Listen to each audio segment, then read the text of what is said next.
Salam TV Desa Banyumas. TV Desa Banyumas mengabarkan kebaikan dan memberikan kebaikan untuk desa. Bersama TV Desa Banyumas, kita akan sama-sama menelusuri, memberikan informasi dan memberikan liputan kegiatan yang berada di desa-desa, khususnya yang ada di desa Kabupaten Banyumas.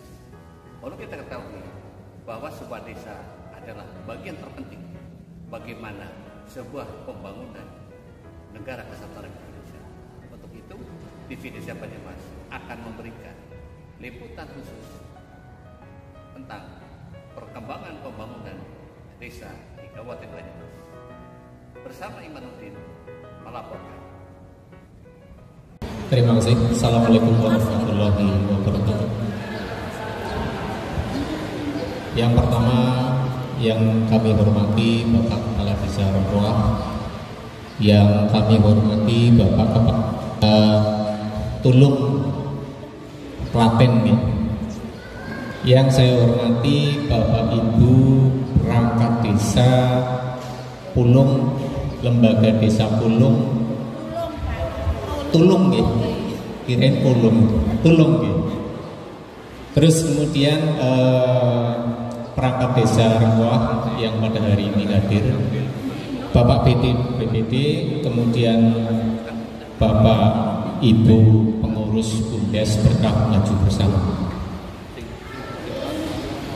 Yang pertama, marilah kita panjatkan puji syukur kehadiran Allah SWT yang telah memberikan banyak kenikmatan kepada kita semua, sehingga di pagi yang ceria ya, dan cenderung panas gitu ya, ini kita bisa berkumpul di Aula Desa Rempoah untuk pemaparan sedikit informasi terkait dengan pengelolaan sampah di Desa Rempoah.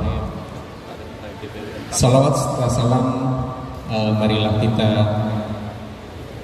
sampaikan pada junjungan kita Nabi Agung Nabi Muhammad SAW, yang insya Allah akan kita nantikan syafaatnya di yaumul akhir nanti.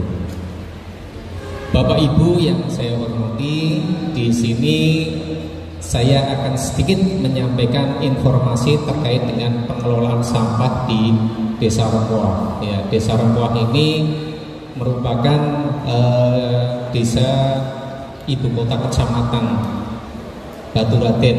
Ya, Baturaden itu sudah mungkin Bapak Ibu sudah mengenal ya, daerah wisata. Ya. Jadi kita ini termasuk salah satu desa penyangga wisata, ya, wisatanya di Baturaden. Oke, saya langsung aja.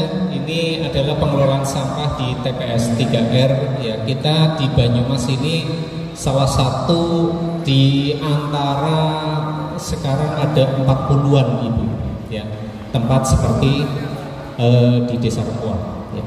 Cuman luasannya yang berbeda ya. Di Rempoah ini luasannya kita 2000 meter persegi.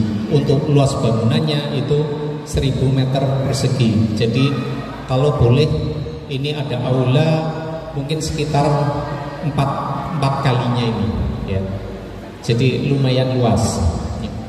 Mungkin nanti setelah dari sini kita akan berkunjung ya, untuk melihat ya dari dekat bagaimana pengelolaan sampah yang ada di Desa Rempoah ya. Dasar dari pengelolaan sampah adalah kita ingin menyelamatkan lingkungan ya. Ketika sampahnya tidak dikelola dengan baik, maka lingkungan akan rusak ya. Setelah rusak, maka akan sangat banyak yang dirugikan ya, termasuk kita akan dirugikan ya. Bagaimana kalau kita di lingkungan yang paling kecil lah, di rumah ya, sampahnya banyak ya, bagaimana kita bisa nyaman, bagaimana kita bisa beristirahat ya. Maka sampah harus dikelola dengan baik. Nah, dasarnya apa? Ini di Kabupaten Banyumas ini dimulai pada 2018 itu. kita mungkin darurat sampahnya sudah duluan ya. Jadi 2018 itu Banyumas ini sampahnya di pinggir-pinggir jalan lumayan banyak, termasuk di Desa Rempah ya. Desa Rempah ini depan sana itu ada tumpukan sampah ya. Sebelahnya lagi itu tumpukan sampah yang merembet ke jalan ya, padahal ini jalur wisata. 2018 ya. Sampah hampir ada di setiap pojok lingkungan di Desa Rempah ya. Tidak hanya di Desa Rempah, hampir di seluruh desa di wilayah Kabupaten Banyumas ya. Maka pada waktu itu pemerintah Kabupaten Banyumas ini menetapkan darurat sampah. Mungkin di tempat lain belum darurat ya. Tapi sebelum darurat biasanya harus segera dikelola. Tapi sifatnya manusia, ibu bapak, kalau belum terpaksa, belum melakoni, belum akan dijalani. Jadi harus darurat dulu ya. Sampahnya harus dibiarkan dulu ya. Ini kan yang banyak mungkin masyarakatnya. Kalau perangkat desanya itu sih cuek bebek ya, silakan sampahnya mau banyak, situ yang ya enggak, kan seperti itu. Kalau perangkat desa kan cuma berapa sih? Di Rempoang perangkat desa mungkin sekitar 25 orang. Jumlah penduduk di Rempoang 10.000 ya. Berapa persennya itu ya? Yang cuek cuma 25. Tapi ya, nanti yang akan merasakan itu bisa seluruh warga. Maka di sini ya, tidak hanya warga masyarakat yang cuek ya. Kalau pemerintah cuek, maka wassalam ya. Darurat sampah pasti akan terjadi. Ketika darurat sampah terjadi, maka yang akan dinikmati oleh masyarakat adalah satu ya, bau ya, tidak nyaman, penyakit dan sebagainya ya. Sama seperti COVID kemarin ya, darurat ya. Nah, sampah ini juga harusnya langsung di darurat dulu ya. Jangan seperti mungkin, mohon maaf, Indonesia ini apa-apa itu ada ya. Maka apa, masyarakatnya ya mungkin acuh tak acuh ya, karena apa-apa ada. Tapi kalau terbatas atau tidak ada, mungkin akan berusaha untuk mengadakan. Sama dengan sampah. Kalau sudah darurat, maka pemerintah desa pasti akan turun. Ya, ini bagaimana ini? Ya, digerakkan ibu-ibu PKK, RT, digerakkan semua. Kadang-kadang sudah telat. Ya, masyarakat ngapain? Ya enggak. Kan seperti itu, Bu. Ya, betul?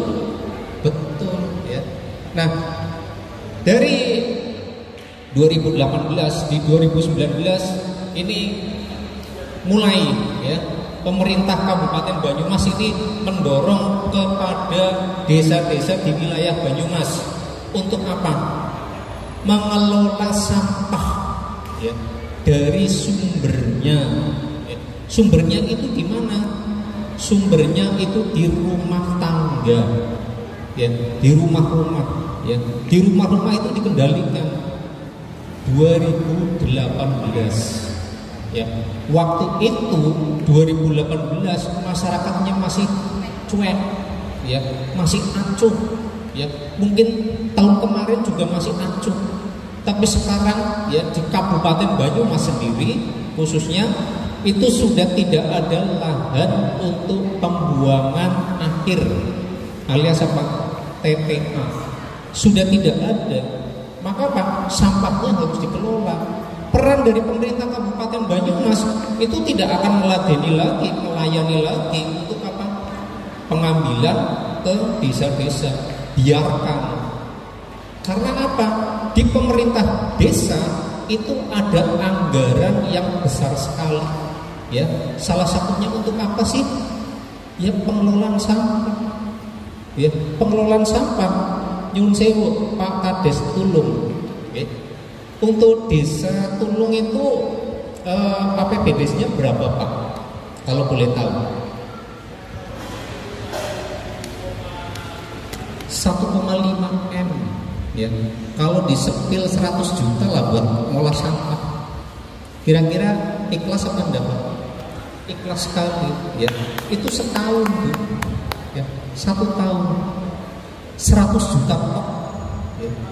Padahal sudah berapa tahun kalau 100 juta di tahun pertama, 100 juta di tahun kedua dan seterusnya, maka yang namanya fasilitas minim itu bisa dipenuhi ya.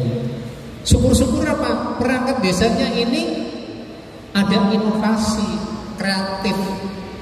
Untuk apa? Mencari ya bantuan ke pemerintah pusat. Langsung Pak kirim proposal ke pemerintah pusat melalui apa? KLHK, Kementerian Lingkungan Hidup ya, kemudian Kementerian PUPR ya. Untuk apa?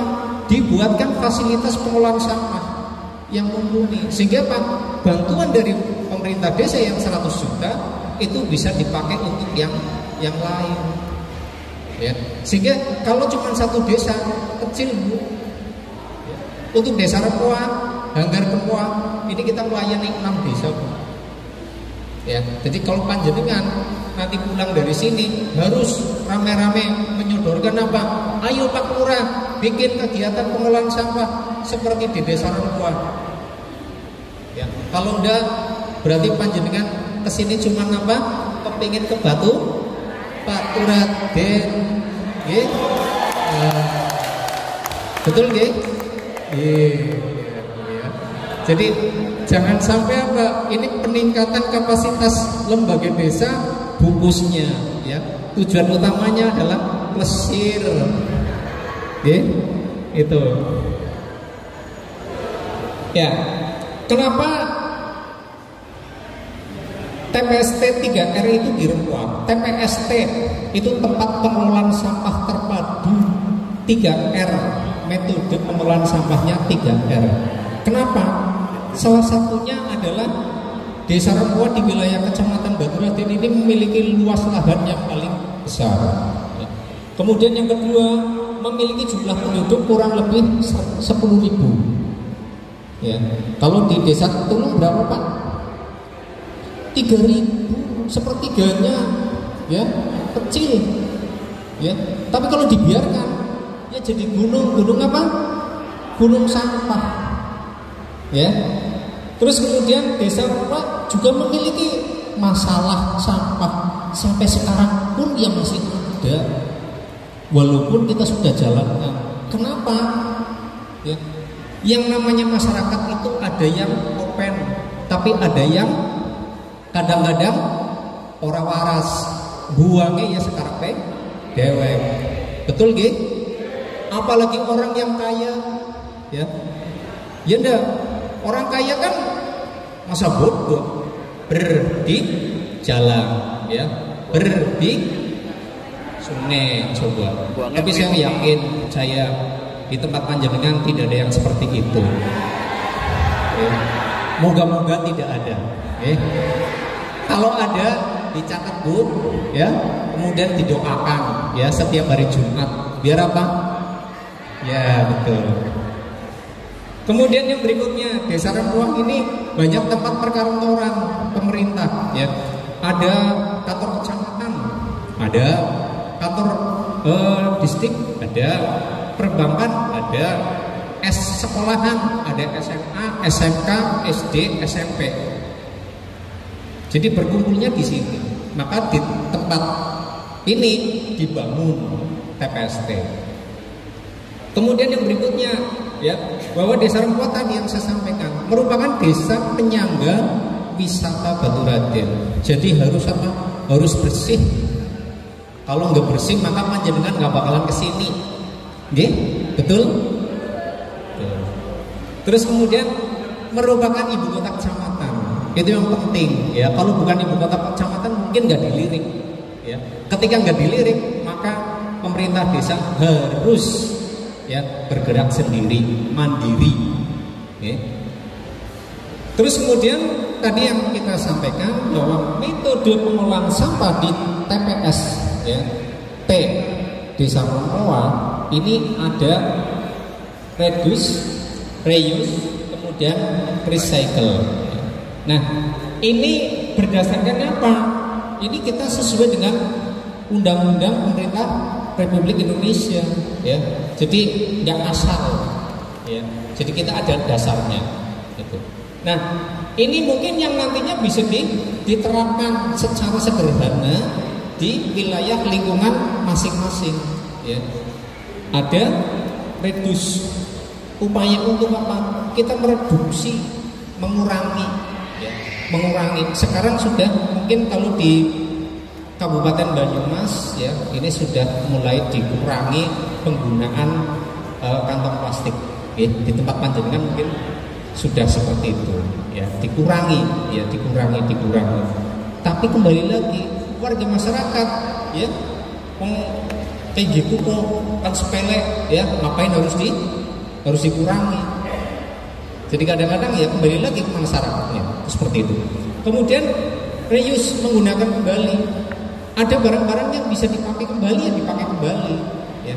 Kalau saya pribadi di rumah itu ada kantong plastik, ya, kita tumpuk jadi satu. Ketika kita mau belanja kita pakai, setelah dipakai nanti kita lipat lagi, itu kan masih bisa dipakai terus, ya. Jadi tidak sekali pakai, ya.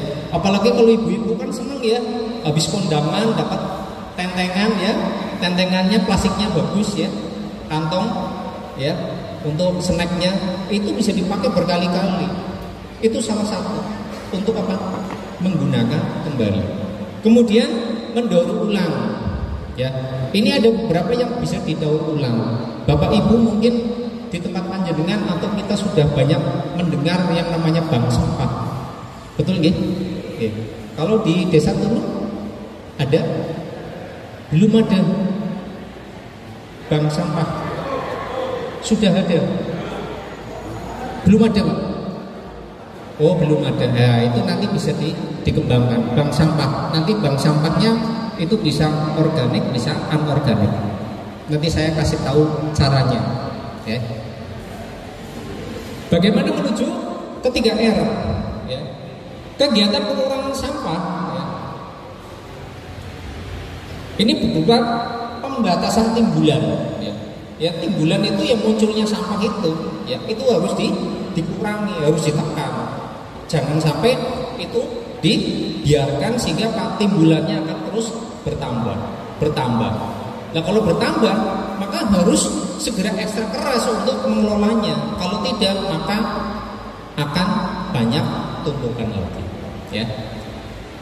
Ini merupakan kegiatan penunjang pokok, ya. Maka ada proses pemilahan dari rumah, ya. Kalau ada bank sampah maka itu akan sangat membantu, ya.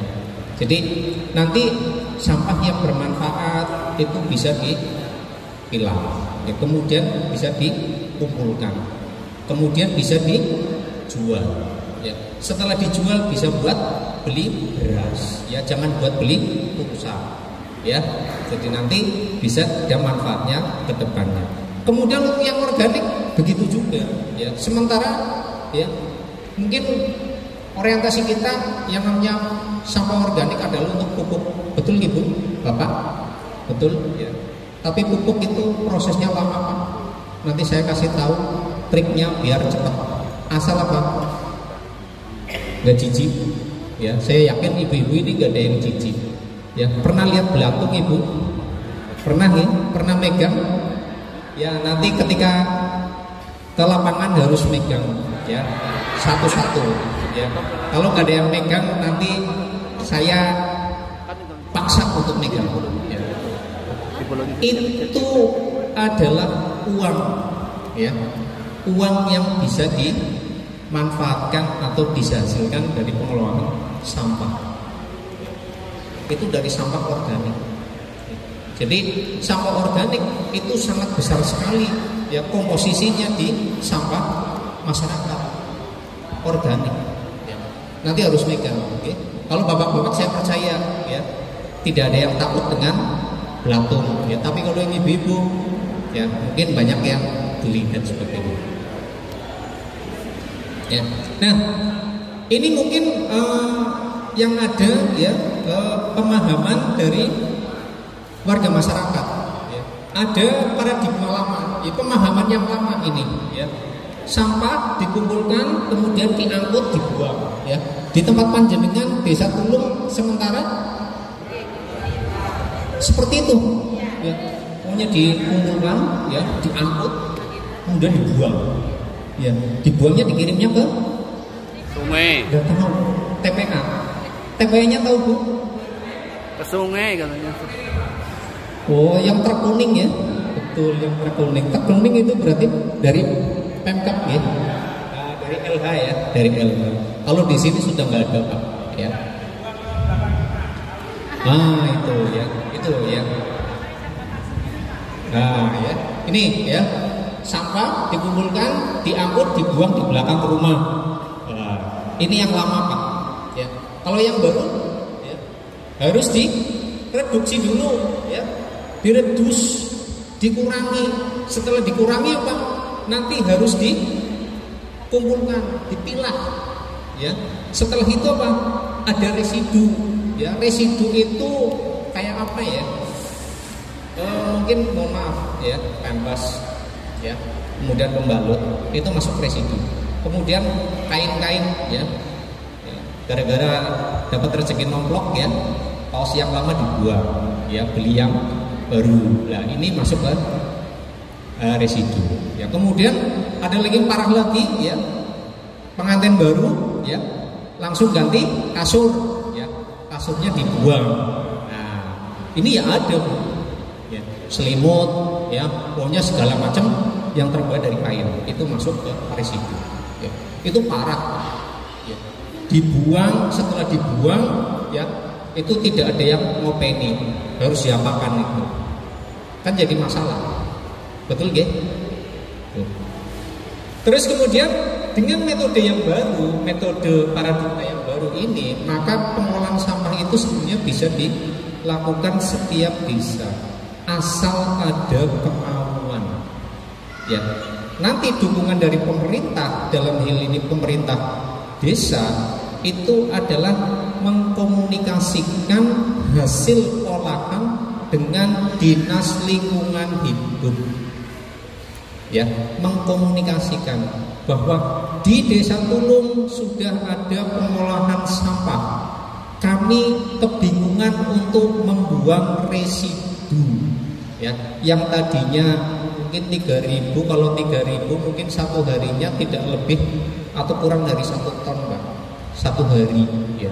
Jadi kalau di tempat kami di Desa Rempoah itu pengambilan itu setiap 3 hari, ya. Tapi setiap 3 hari sekali kita pengambilan itu bisa 10 ton, ya. Jadi kalau tempat panjenengan karena jumlah jiwanya hanya 3.000-an, maka sampahnya kurang lebih 1 ton satu hari, ya. Itu sangat kecil sekali. Tapi kalau itu ditumpuk tidak diapa-apain, ya jadi masalah, ya. Maka apa? Harus dikelola, tuh, ya. Nah, kemudian kenapa harus 3R? Apa harus 3R? Iya harus, tidak boleh tidak. Karena apa? Dengan 3R maka bisa mengurangi volume sampah, ya. Ini terutama yang organik. Kenapa nanti organik itu bermasalah sekali, ya. Nanti saya jelaskan. Kemudian dengan 3R ini sampah, ya, hasil pilahan itu bisa dijual, ya.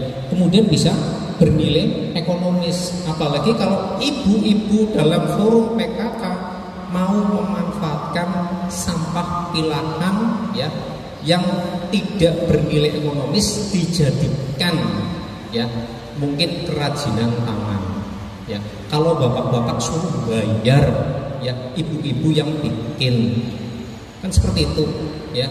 Bikin dari berbagai macam, ya, kemudian bisa menghasilkan, bisa dijual. Karena apa? Ini ibu-ibu PKK yang mungkin banyak sekali waktu di rumah. Saya yakin ibu-ibu ini kalau kumpulan RT, ya, itu nggak mau. Tapi kalau kumpulan ibu-ibu PKK mesti mau, ya. Judulnya di sana adalah Rumpi, ya, Dopok. Tahu gitu Dopok? Nggak tahu, ya. Dopok itu apa Pak? Pak Kades? dopok itu ya ngomong-ngomong tapi ndak ada inilah ya. Iya. Ya gedebus ya, gedebus itu seperti itu. Tapi kalau bapak-bapak enggak, ya bapak-bapak senengnya apa? Medang kopi, leye-leye terus tiduran. Nah, juga ngerumpi. Aduh repot ini ya kalau ngerumpi. Tapi saya yakin ini bapak-bapak ini sepertinya banyak kegiatan di tempat masing-masing. Ini kayaknya banyak yang petani apa ya Bu ya. Nah, ya. Nah, yang harus 3R. Ya. Kalau tidak maka akan banyak sekali ya sampah yang harus dihilangkan. Ya, harus dihilangkan. Ya. Terus kemudian, nah ini karakteristik ya sampah metode 3R ya. Ini adalah sampah organik dan sampah anorganik. Ya. Organik itu yang mudah untuk terurai, ya. Mudah untuk terurai. Tapi kalau tidak diolah mudah menimbulkan bau, ya.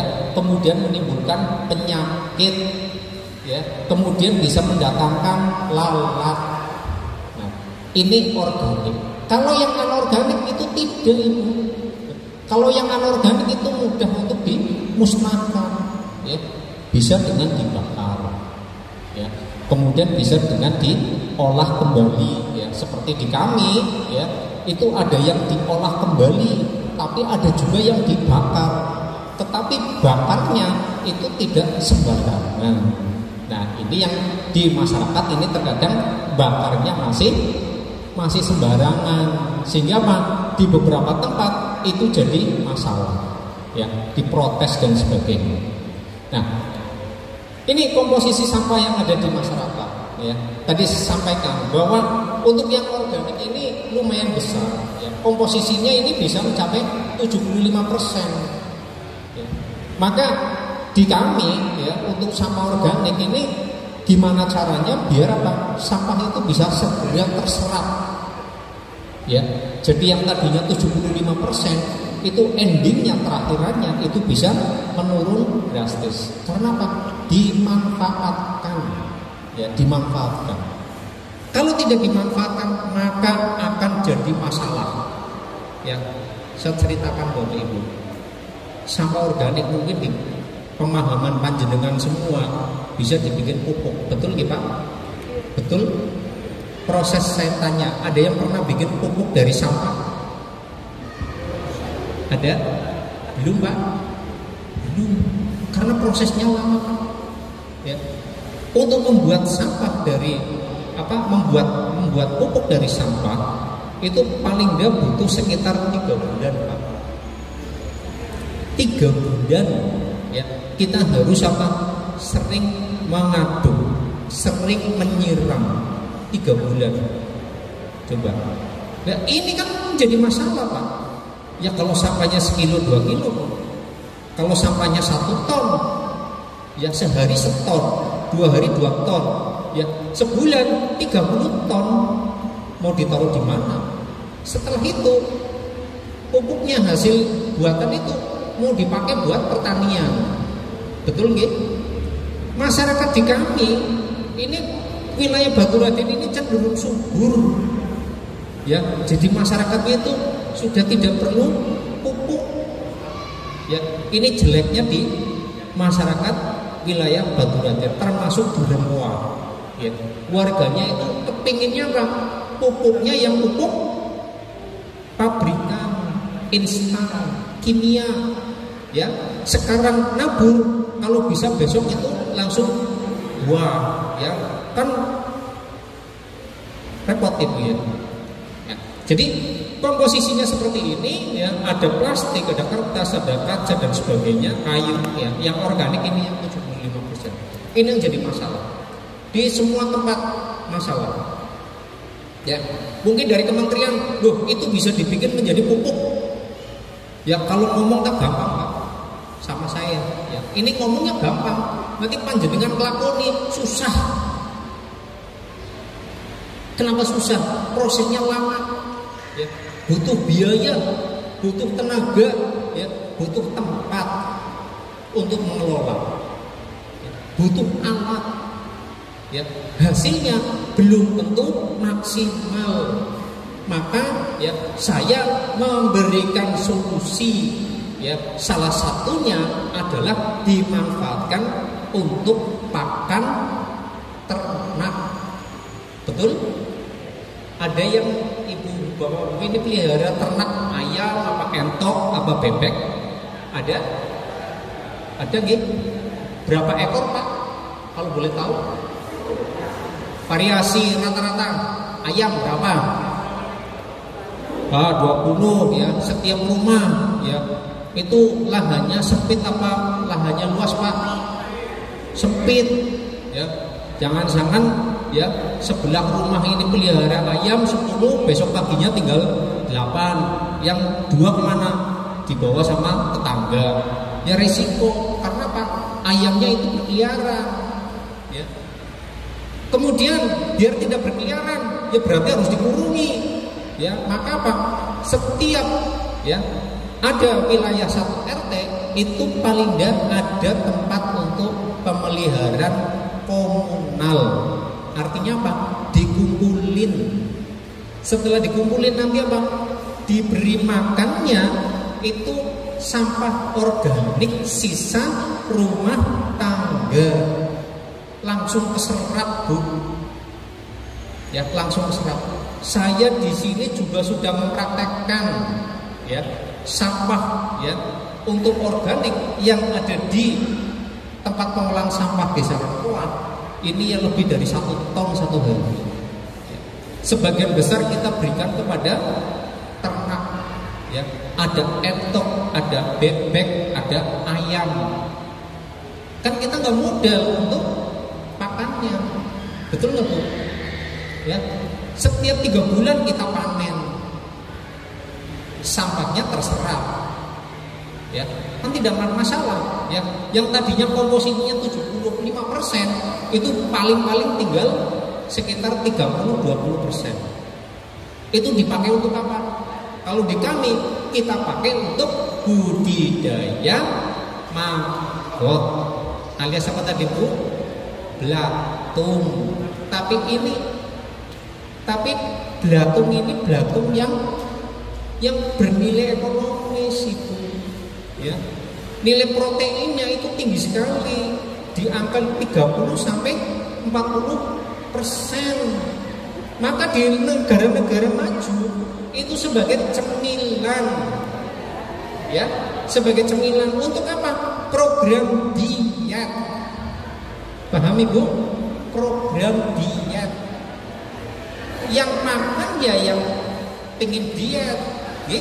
Jadi ibu kalau kepingin diet, ibu kepingin diet ya, cemilannya itu maggot. Ya. Kalau untuk manusianya nggak mau, ya untuk hewan. Seperti apa? Ikan, ayam, ya, kemudian termasuk burung ya, kicau itu bisa. Kalau nggak mau ribet-ribet, dijual online, harganya mahal. Ya, sekarang itu banyak burung kicau ya, kemudian akuarium ya dikasih dari produk bahan maggot. Gimana Pak? Makannya botot. Ya, makanya Pak, kalau ibu-ibu yang kepingin diet makan maggot, biar makannya nggak botot. Ya, itu. Nah, kemudian yang namanya maggot ya, ini mohon maaf ini Pak Kades juga di Desa Rekoa, ini wilayah Kadu 1, itu sudah saya sosialisasikan untuk kegiatan budidaya maggot setiap rumah. Ya. Jadi mungkin tidak 1 rumah lah ya, mungkin ada 4 rumah, itu kelompok jadi 1. Nanti sisa makanan itu bisa diberikan kepada maggot. Ya, kan simple jadinya. Mungkin panjenengan, saya nggak ada lahan, ya, nggak bisa pelihara ayam, apalagi bebek, apalagi mentok. ya sudah yang ringan maggot, ya itu tidak butuh lahan yang luas. Maggot itu seperti pelihara cacing, ibu. Cacing masih takut, ibu. Masih jijik. Yang gak jijik itu apa, bu? Uang-uangan, bu. Iya.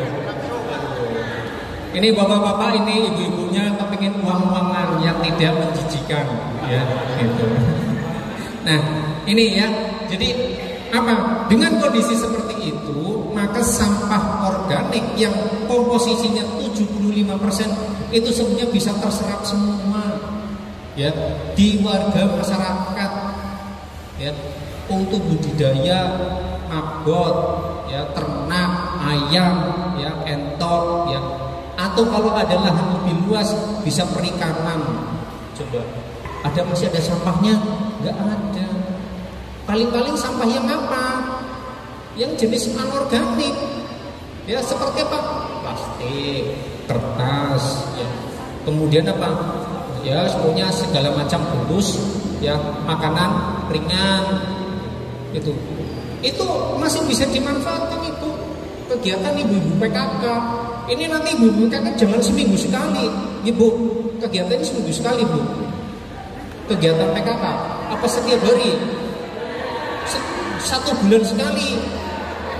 Waduh, lah ini kalau 1 bulan sekali ya sampahnya sudah banyak, ya. Maka harus ada kegiatannya itu setiap minggu, ya. Bikin untuk apa? Pengolahan sampah anorganik. Ya, itu dimanfaatkan, ya. Bisa nanti dikumpulkan terus kemudian dijual. Itu mungkin panjenengan lebih simpel seperti itu, ya.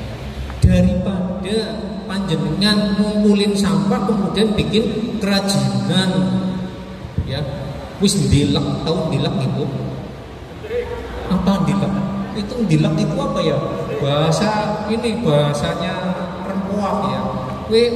Apa ngutik, tahu ngutik ya? Apa ya? Jadi dilek itu apa? Rumit, ya. Harus telaten. Ya, jelimet lah, betul, jelimet lah itu. Ya bahasanya tolong jelimet. Nah, itu, ya. Jadi dengan kondisi seperti itu, maka pengelolaan sampah itu akan menyenangkan, ibu. Yang sekarang mungkin ditinggal ya.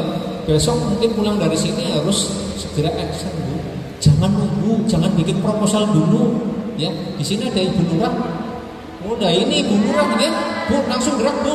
Ya, nanti bilang sama Bapak Pak bikin SK untuk bank sampah. Langsung jalan, bu. Ya. Bila perlu nanti mendatangkan, ya, dari Dinas Lingkungan Hidup bantu sosialisasi. Begitu, bu. Ya, siap, bu. Kalau udah siap saya bantu, bu. Ya. Asal sering main di sini, bu. Ada beberapa alternatif, ya. Tidak hanya satu. Kalau yang anorganik kayak plastik itu dikumpulin saja. Kemudian kertas, gardus kumpulin, botol-botol plastik kumpulin, ya. Setelah dikumpulin nanti dijual. Biasanya kalau kondisi sudah itu nanti yang namanya pengepul itu akan datang sendiri. Pertama mungkin akan nyari, ya. Akan nyari, tapi setelah itu akan rutin setiap minggu. Kenapa dibuat setiap minggu? Karena ini satu desa, ya. Kalau sebulan sekali itu nanti sampahnya sudah banyak, maka dibuat setiap minggu ada kegiatan, ya. Kegiatan ibu-ibu PKK itu bukan hanya arisan tok, warga mengumpulkan, ya, sampah, kemudian dicatat, ibu, dicatat, ya. Nanti setelah dicatat, setelah sampahnya dijual dapat uangnya ya dibagi, ya, jangan dielek dewek. Tahu dielek dewek? Tahu ya, ya. Jangan dimakan sendiri, ya. Makan dari sampah, takutnya nanti jadi sampah, gitu. Ya, itu yang jadi masalah.